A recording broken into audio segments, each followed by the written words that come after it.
السلام علیکم ورحمۃ اللہ وبرکاتہ۔ بسم اللہ الرحمن الرحیم۔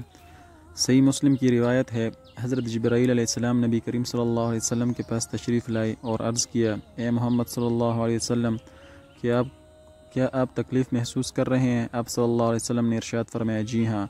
تو جبرائیل علیہ السلام نے یہ دعا پڑھی، بسم اللہ ارقیک من کل شیء یؤذیک ومن شر کل نفس وعین حاسد اللہ یشفیک بسم اللہ ارقیک۔ ترجمہ: اللہ تعالیٰ کے نام سے آپ پر دم کرتا ہوں ہر اس چیز سے جو آپ کو تکلیف دے، اور ہر نظر سے اور ہر حاسد کی نظر کے شر سے اللہ تعالیٰ آپ کو شفا دے۔ اللہ تعالیٰ کے نام سے آپ پر دم کرتا ہوں۔ نمبر 2، صحیح مسلم کی روایت ہے، ام المؤمنین حضرت عائشہ صدیقہ رضی اللہ تعالیٰ عنہما ارشاد فرماتی ہیں کہ جب رسول اللہ صلی اللہ علیہ وسلم بیمار ہوتے تو حضرت جبرائیل علیہ السلام اس دعا سے آپ پر دم کرتے تھے۔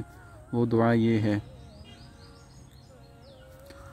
بسم اللہ یبریک ومن کل دائم یشفیک ومن شر حاسد اذا حسد ومن شر کل ذی عین۔ صحیح مسلم۔ ترجمہ: اللہ تعالیٰ کے نام سے مدد چاہتا ہوں، وہ آپ کو اچھا کرے گا اور آپ کو ہر بیماری سے شفا دے گا، یعنی محمد صلی اللہ علیہ وسلم کو، اور ہر حاسد کے شر سے جب وہ حسد کرے، اور ہر نظر لگانے والے کی نظر بد سے آپ کو شفا دے گا۔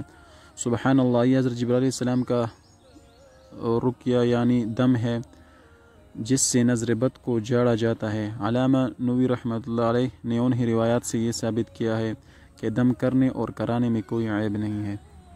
تو آپ انشاءاللہ اس پر عمل کریں تو انشاءاللہ یہ جبرائیل علیہ السلام کی جو ہے دعا ہے، تو انشاءاللہ آپ کو لازمی جو ہے انشاءاللہ فائدہ ہوگا۔ والسلام علیکم ورحمۃ اللہ وبرکاتہ۔